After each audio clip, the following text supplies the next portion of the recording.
What's going on, guys? Boss6 here, picture and video, and today I have another collection update video for you guys. This one is probably the biggest one I've done so far, considering, well, I mean, just take a good look at these albums right here. Yeah, I'm willing to bet there's probably about maybe 20 or so. Actually,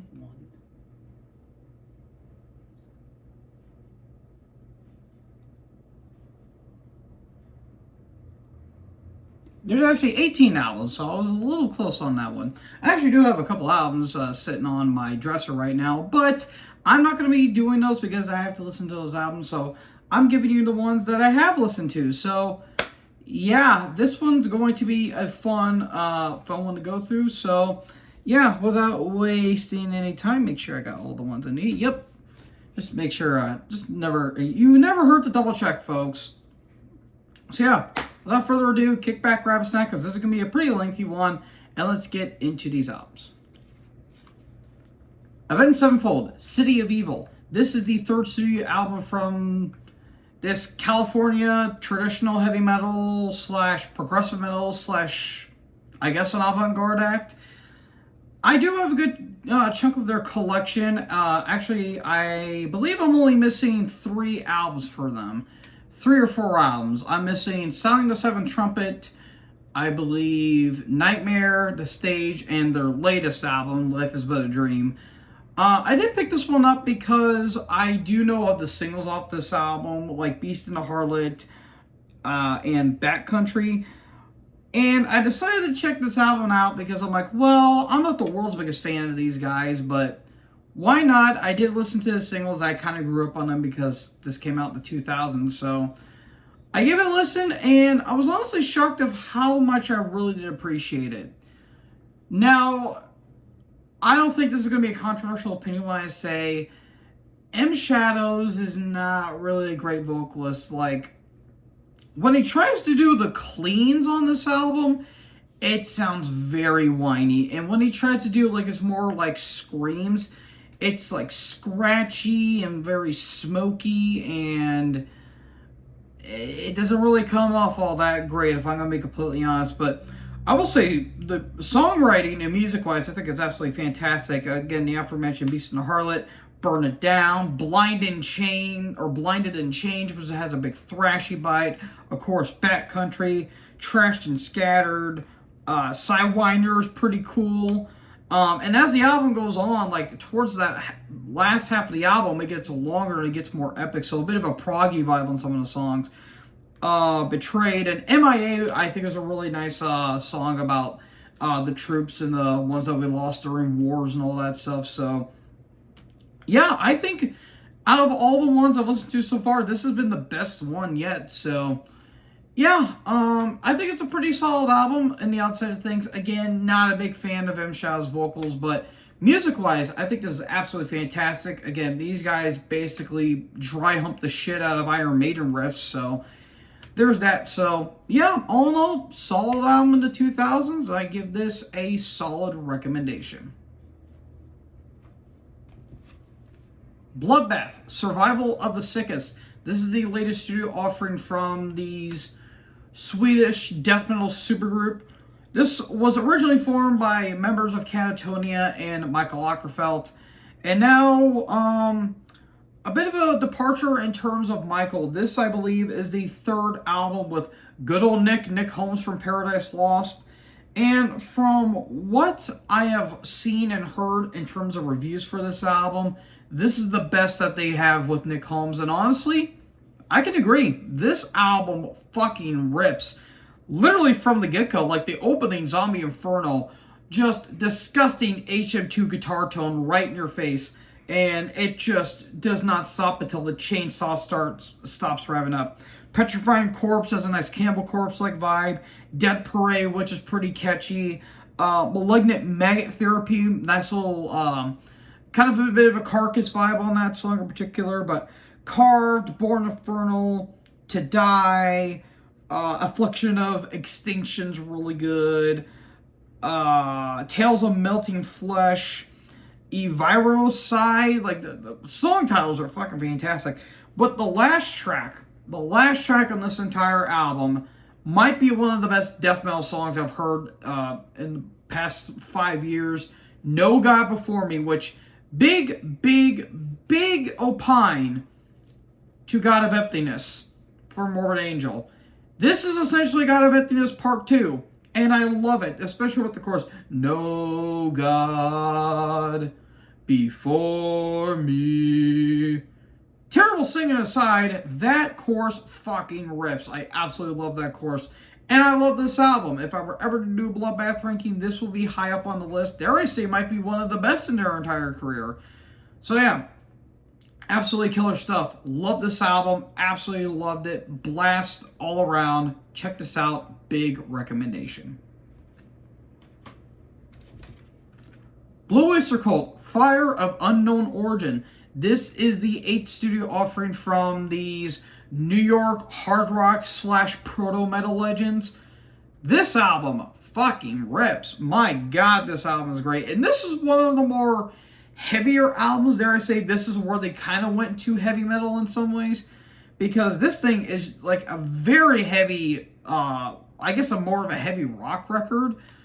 But it's absolutely fantastic from start to finish. Like, I love damn near every track that's on this album. Like the title track, for example, Burning for You obviously is a big hit. Sorry, I forgot that I forgot to put another band on my thing. Veteran of the Psychic Wars is really good. Soul Survivors, really a pretty nice title. Heavy Metal, the Silver and Black, or the Black and Silver. Vengeance, the Pact. Don't Turn Your Back. This album fucking rips. This is a fantastic album in the early 80s, and yeah, more so might have helped the helped heavy metal become where it's at, but still fantastic stuff. Absolutely love this album. Production's fantastic. The guitars are really nice. Yeah, all in all, great 80s album from hard rock legends, and yeah, can't get enough of it. All in all, big recommendation. Check this one out. Borknagar, Fall. This is the latest studio offering from this Swedish, I guess now, progressive black metal act. I did listen to Enslaved, if you guys have seen my, if you guys have seen when I did Enslaved's latest album, Heimdall. This really reminds me of that, and I might be in the minority of it, but my God, this album is fantastic. This is one of my favorite albums of the year so far. Like, it's up there. It's really up there. I just love every track. I did a review for this album when I did my random album reviews, which was like a few months back. I think this came out in May. Wait, was it May? No, I hadn't been. I think it actually came out in April, if I remember correctly, but this album is fantastic. Fantastic album. It's lush. When it gets heavy when like those blackened moments come in. But every song rips. Summits, Nordic Anthem, Afar, Moon, Unraveling's fantastic. The Wild Lingers, just great stuff. Fantastic stuff. I also love the album artwork. It's pretty damn good too. Yeah. Can't get enough of this. This is just great shit all around, and yeah, if you like your black metal, epic, and a lot of dynamics, check this one out. You'll thank me later. Big recommendation right here.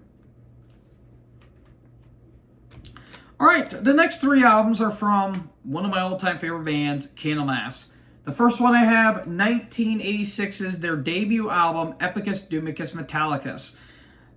Do I need to really go into further detail with this album? I did a retrospective on this band, and yeah, this was up there. This is just a killer album of the 80s.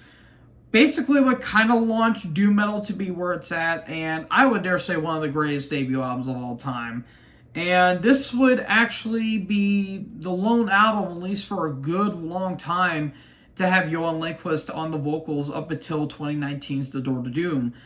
And again, everything is just absolutely fantastic. The opening, Solitude. The most well-known Candlemass song, in my opinion. It's lush, somber, but my God, the melodies on that song in particular, it's such a tear-jerking song. Demon's Gate, the longest track in the entire album at nearly 10 minutes, and it's a fantastic 10 minutes of just riffs, solos, an awesome bass line from Leif Edling, who I always thought was an underrated bassist. Crystal Ball's a nice, kind of a groovier track, and Under the Oak is fantastic. That's one of my favorite Candlemass songs. Yeah, fantastic stuff. Love this album. Love this album. It's in my top probably 4 or 5 because I did like some of the other albums after this, but great stuff. Arguably their best of the 80s and arguably the best in their entire career, even though I really love the Messiah stuff, and King of the Grey Islands is amazing. But yeah, classic album. Love it. Check this out if you're a doom metal fan. And if you don't have this collection in your collection and you're a doom metal fan, you are doing yourself a complete disservice. Get this big recommendation. And then we get about 6 years later, we get 1992's Chapter 6. Now, technically, this is their 5th studio album overall, but this was named Chapter 6 because of their live album in 1990. And this one would actually be a bit of a change in style and in sound for Candlemass, because this would be the first album to have a different vocalist, because by this point, Messiah McCollum decided to leave and enter Thomas Fickstrom, who I believe would later go on and be an Yngwie Malmsteen, if I remember correctly. So, yeah, his more higher register vocals, while fit in Candlemass, kind of bring a different, style and sound in mind. Because this is where they still have that doom metal sound, but they also incorporate a lot of power metal in this too. So it's kind of a power doom album, which, I mean, might sound a little confusing, but once you listen to the album, you understand. But this is pretty good. I actually really do like this album. When I listened to it initially, I wasn't too keen on it, but listening to some of my favorite tracks on this entire album, I really enjoyed it. Like, The Dying Illusion's good. Where the Ruins Still Speaks is one of my favorite Candlemass songs. The Temple of the Damned, the Ebb of the Throne's fantastic. Black Eyes is pretty good. Pretty damn good, really damn good. I really like Thomas's vocals on this album. It doesn't sound out of place. It kind of fits the theme that they're going for and the vibe that they're going for. And I kind of respect it for the fact that we're going a little more experimental with this album. So yeah, I really dug it. Again, it's a solid album in its own right. A really good album in the 90s.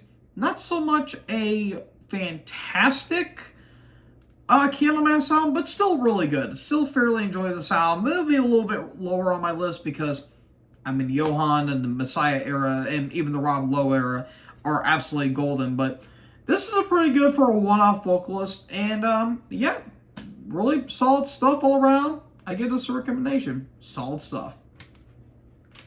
And the last one I have is their latest studio offering, 2022's Sweet Evil Son. This is the follow-up to The Door to Doom, which had the return of Johan Lindqvist on vocals. I did a review for this album when it came out, and I also mentioned this album in my top 10 disappointing follow-ups to great albums. I still stand by it, and it's not because I don't like this album. Again, no matter how weak a Candlemass album is, I still think it's good in my opinion.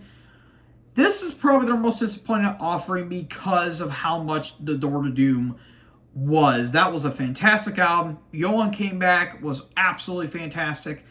While he still sounded pretty solid on this album, I still have complaints with this album. One big one, the production. I get what they were trying to go for. They're trying to go for more of a raw sound and kind of try to make a more analog recording.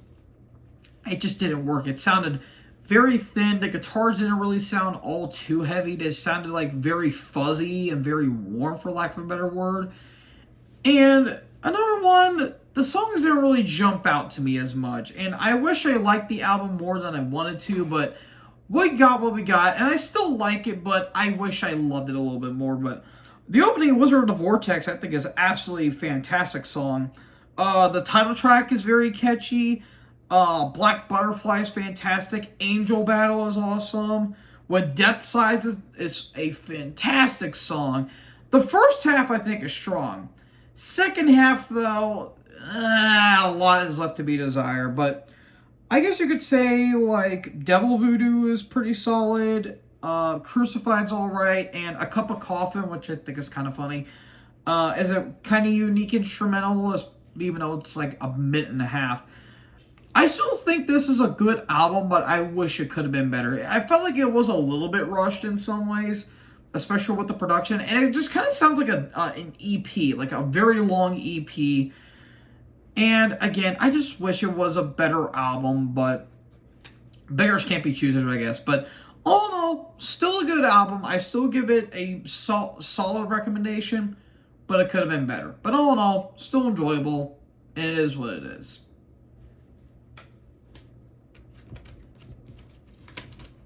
Come on, man. Here we go. Immolation, Atonement. This is the 10th studio offering from these New York death metal legends. Ironically, I just did a review, or I did a ranking of this band when I just did a ranking for them last week. This was up there. This was my number 3 album. This thing fucking slays. And I said it before and I'll say it again. This felt like the proper follow-up to The Majesty and Decay. And again, I didn't mind Kingdom of Conspiracy. I did think that was a really good album.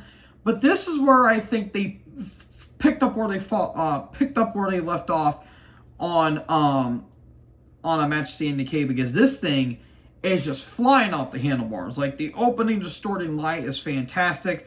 When the Jackals Come, Fostering a Divide, Rise the Heretics, Thrown to the Fire, Destructive Currents, Lower, the title track, The Power of Gods, and Epiphany. Fantastic. I love this album. This is just fantastic stuff. Yeah, the album artwork looks a little meh. But I will say, when I saw this at the record store, I picked this bastard up immediately because I'm like, fuck yes, man. I'm glad I didn't have to waste up almost $30 on Amazon, because Jesus Christ, them things are a pain in the ass to buy. But yeah, great stuff all around, and just a great late 2010s death metal album. Modern production, but still had a little bit of a grittiness to it. Fantastic stuff. Absolutely brilliant. Can't get enough of it. Big recommendation. Nails, Every Burning Bridge. This is the latest studio offering from this California, I guess you could say, grindcore power violence act. I did a review for this album when I did my rapid fire album reviews, if I remember correctly. This thing is just fucking insane from start to finish. And again, I'm not the world's biggest fan of grindcore, but what I have heard is absolutely fantastic. This album fucking rips. Like, again, literally, from the opening of Imposing Will, literally, we are off to the races with just in-your-face, just riffs, D-beat stomps, a lot of hardcore breakdowns, and it's just absolutely fantastic. Punishment Map, the title track, Give Me the Painkiller has a nice thrashy bite, lacking the ability to process empathy, Trapped, Dehumanize, I Can't Turn It Off, No More Rivers to Cross is so fucking good. This is a shorter offering too. This is like, what, almost 25 minutes, if not longer, or if not shorter.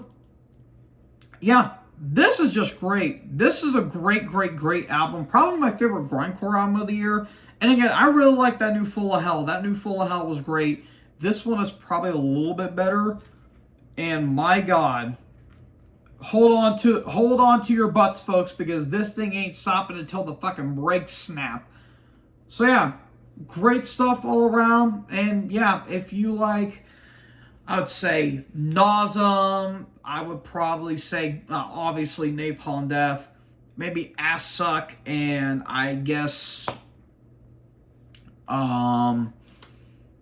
I don't really know what other really power violence or power violence band to really think of except for those 3 grindcore acts. So, yeah, fantastic stuff. Love it. Can't get enough of it. I do give it a big recommendation.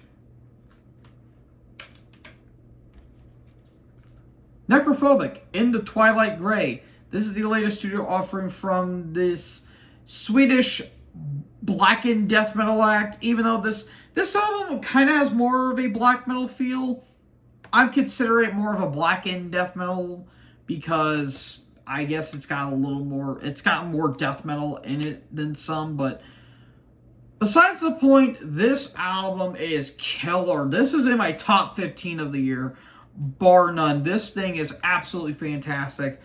And again, I only heard a little bit of Necrophobic going into this album, but my God, when I reviewed it, I was blown away at how much I love this album because this thing is just fantastic from start to finish. The opening, Grace of the Past, is great. Clavis Symphony, As Stars Collide, Stormcrow, Shadows of the Brightest Night, Mirrors of 1,000 Lakes is a really good jammer. Cast in Stone, the title track, one of my favorite songs of the year, bar none. That song is fucking fantastic, and I kind of wish it ended on that song in particular, because the last track, Chapter 40, Ascension, if I could speak, Chapter 4, not a bad song, but I don't know why that was the ending. It felt like that should have been the intro, if anything. But I guess it is what it is. And there's a little nice saying here by William Butler Teets. I think that's how you say his name. Yeah, great stuff. Great stuff all around. I guess if you like, Marduk and maybe a little bit of a more epic quality, like I would say Marduk, maybe some of an Impaled Nazarene a little bit, you'll love this album. This is just a fantastic album, and again, one of my favorites of the year. Damn good stuff. Give this a listen. You won't regret it. Big recommendation. Necrot, Lifeless Birth. This is the latest studio offering from this California death metal act. I also did a review for this album, part of my Rapid Fire album reviews, so feel free to check that one out on your own time. I re-listened to this when I went to go get my allergy shots, ironically enough. This is damn good. I would think this is probably a overlooked album because I feel like not a lot of people really talk about this, and it's a damn shame because I think this album rips from start to finish. Like, it's got that nice raw old school production, but with a modern Pro Tools added, which I really do like. But Cut the Cord, the title track, Drill the Skull. That's a very catchy one. Winds of Hell, Dead Memories, The Curse, which is the longest track in this entire album, which is just nothing but riffs. Fantastic stuff. I say if you like Morbid Angel, there's a lot of immolation on this album with the atmosphere. I dare say, Immolation, Morbid Angel, maybe a little bit of Obituary with some of the grooves thrown in there. Yeah, you'll enjoy this album like I did. Again, one of the best death metal albums of the year that I've heard.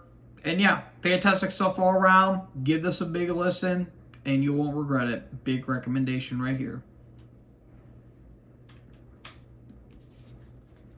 Nile, The Underworld Awaits Us All. This is the latest studio offering from these South Carolina brutal technical death metal legends. I did a review for this album, and this was my most anticipated album of the year. And my God, did it not disappoint in the slightest, because fucking Christ, this thing is fantastic from start to finish. I mean, look at that album cover. That album cover is beautiful. Yeah, I knew it was going to be good going in, considering the singles that they would put up for this album. I knew it was going to kick so much ass. And I would dare say this is their best since Annihilation of the Wicked. And again, I love Those Whom the Gods Detest. Their last one, Violent Lock Rights, was really good. And I really love What Should Not Be Unearthed. That album I thought kicked so much ass. This one might beat out all of them. And again, that's not saying a whole lot. That's saying something. But holy shit, dude. The opening, Stellio Vultures. Really nice, kind of a thrashy bite. Especially in the midsection. That goes for one of the most ridiculously fantastic songs of the year. Chapter for not being hung upside down on a stake in the underworld and made to eat feces by the 4 apes. Not 3, not 2, 4. Again, that song title sounds like the B-sides to the new Planet of the Apes movie that just never got released. The Strike with Secret Fang, which is the shortest, well, I wouldn't say, like, the shortest track that's not the instrumental, I should say. Nikita 2, Enter the Golden Age. I really like the Pentagramathon of Neferka, which was a nice callback to Amongst the Catacombs of Neferka. Overlords of the Black Earth, Under the Curse of the One God, Doctrine of Last Things, True Gods of the Desert, the title track, the biggest song on the entire album. It's dark, it's brooding, it's a little menacing at some points, which that's kind of like the second half of the album. And I really like a Lament for the Destruction of Time as well. That's another fantastic song as well. Yeah, I can't get enough of it. I love the Egyptian kind of samples that they throw in, which I really, really, really enjoy, which I usually enjoyed about like 95% of the samples that they do. And yeah, killer stuff. Absolutely killer stuff. I'm going to spell it right now. This is top 3 right now. Top 3. And yeah, fantastic stuff. Can't get enough of it. If you love Suffocation, I would say, I guess maybe some Atheists because of the technicality, and I guess you could say some Hideous Divinity too, even though that's more Italian Nile. You're gonna love this. This album fucking slays. George Koulias, or Koulias, however you say his last name. The dude's the fucking man on this album. And again, Carl Sanders puts on fantastic leads, and that dude's in his 60s. Just killer stuff. Killer stuff. Can't get enough of this. Big recommendation right here. Overkill, WFO. This is the 7th studio offering from these New Jersey thrash metal legends. I did get the one beforehand, I Hear Black, which, if you guys have seen my collection update for when I got that album, I wasn't really the biggest fan of that album in particular. It wasn't bad, but it could have been a lot better. And sorry, I forgot another band. My bad. But this, I think, is what I Hear Black should have been, in my opinion. And all the more for it, because this is a damn good album. Like, out of the more groove metal era that they're doing, this is some damn good stuff. Like, Where It Hurts, The Wait, New Highs and Low, or New High and Lows, that's a fantastic song. They're Young, What's Your Problem, Under One, Supersonic Hate's really good, Bastard Nation, Gasoline Dream's fantastic. There's a lot of big thrashy elements on this album, which I really appreciated. The only big complaint I mainly have with this album, the production. I love Didi Verney. I think he's a fantastic bass player. His bass overpowers the shit out of everything else. Like, his bass is way too high in the mix. And you can almost barely hear the guitars. The drums sound far in the back in the mix. You can also barely hear Bobby as well. And, yeah, not really a great, not really looking too great production-wise, but songwriting-wise, I think it's fantastic. I think it's really good. And I guess another complaint I do have is that with this album edition right here, it says on Gasoline Dream it's like 27 minutes when in reality it's like a 5-minute song. There's like some empty, there's like a track that's like a hidden track, and then it's just a bunch of cover songs where they even covered The Ripper by Judas Priest. So yeah, I'm not really a big fan of that, but I was kind of a fan of this album. I really, really, really, really enjoyed this album. Again, if the bass wasn't so high in the mix, I would probably say this is one of their better albums, at least in their 90s output. But yeah, good stuff all around. I give this a solid recommendation. I think it's a pretty damn good album, if you ask me. Skeleton Remains. Fragments of the Ageless. This is the latest studio offering from this California-based death metal act. I don't know why I was trying to say the Cannibal Corpse album, but I certainly digress. I did a review for this album, and holy shit, this thing is just flying off the handlebars like no other. Just fantastic stuff. This is just killer death metal. More modern production, but I did like the old school songwriting that they went with, because the opening Relentless Appetite is just absolutely brutal. Cybernetic Harvest is fantastic. To Conquer the Devout, Forever in Sufferance is fantastic. Verminous Embodiment, Ceremony of Impedy is a really cool instrumental that segues into Void of Despair. Unmerciful is just an 8-minute rager. And Invocation to Rebirth, I think, is a very damn good instrumental. I really like that instrumental in particular. And I also like the bonus track on this album, Messiah of Rage. That's a damn good song in itself, too. That's like barely 3 minutes, and it's just pummeling riffs after pummeling riffs.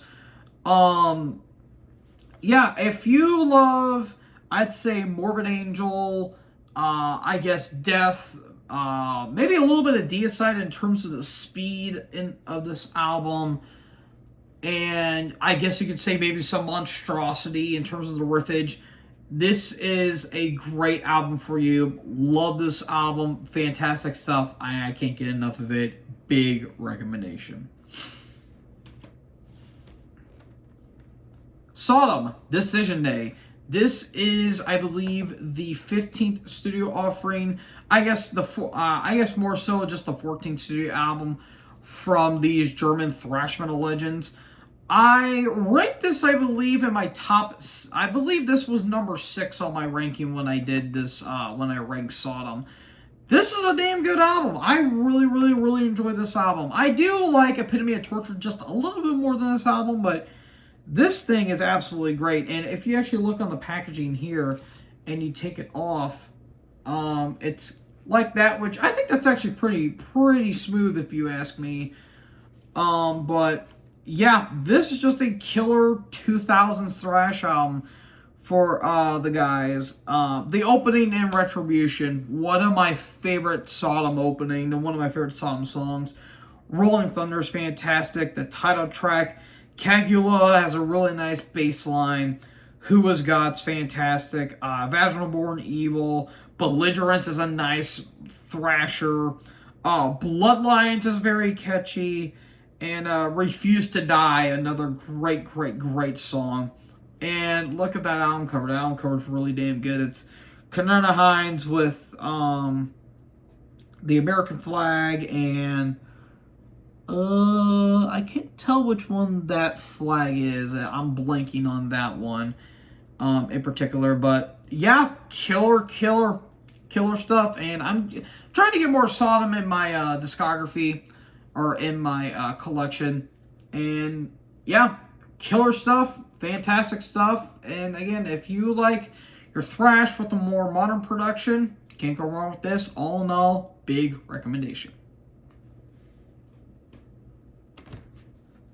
Summoning the Leash, or Summoning the Leash, however you pronounce that word. This is Under the Reviled Throne. This is the latest studio offering from this Missouri-based melodic death metal act.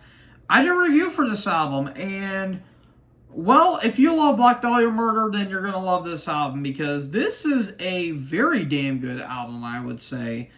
Yeah, just killer stuff. Not much more needs to be really said. Return to the Soil is great. Reviled Crystal Wielders is great. The Forest Feast.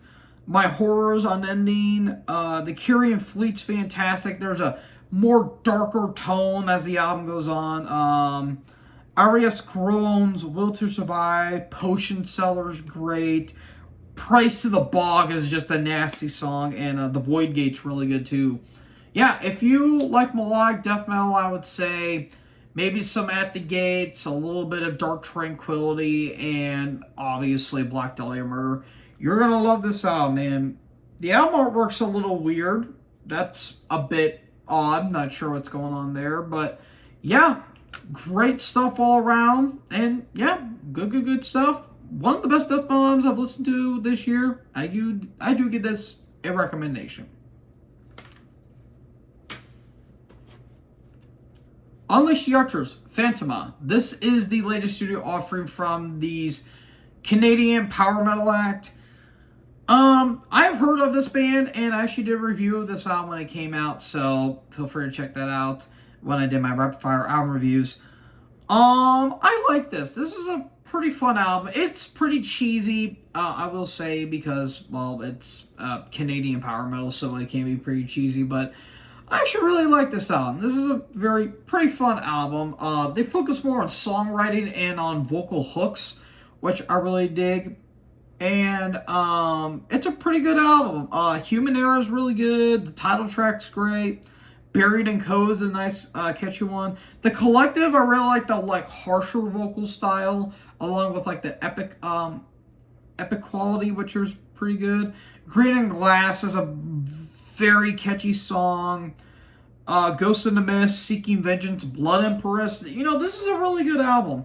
I do say, though, it could have been cut by a few minutes. There's maybe some tracks that didn't really need to go on for too long. But I liked it. This was a really good album. Again, if you like, I'd say, European power metal in a way, then yeah, I'd say check this out, because this is a pretty fun album. So yeah, can't get enough of this, and shout out to Mad Mike for this, because he loves this band. So yeah, solid stuff all around. I do give this a big recommendation. And finally, the last one I have is ZZ Top, Recycler. This is the 10th studio offering from these Texas blues rock legends. I mean, it's ZZ Top, man. Do I really need to say anything else? This came out in 1990. This one would actually be the last album to utilize the synthesizer-driven production for this band, which really began on Eliminator, and it kind of went back to their blues roots, especially on this album here. And it's pretty good. It's ZZ Top. They're always gonna have a fun time, and actually, they actually had a cameo in Back to the Future 3. So, there you go there. But Concrete and Steel, Love Thing's pretty fun. Penthouse Eyes, Tell It, My Head's in Mississippi, which is pretty good. Give It Up, 2000 Blues is fantastic.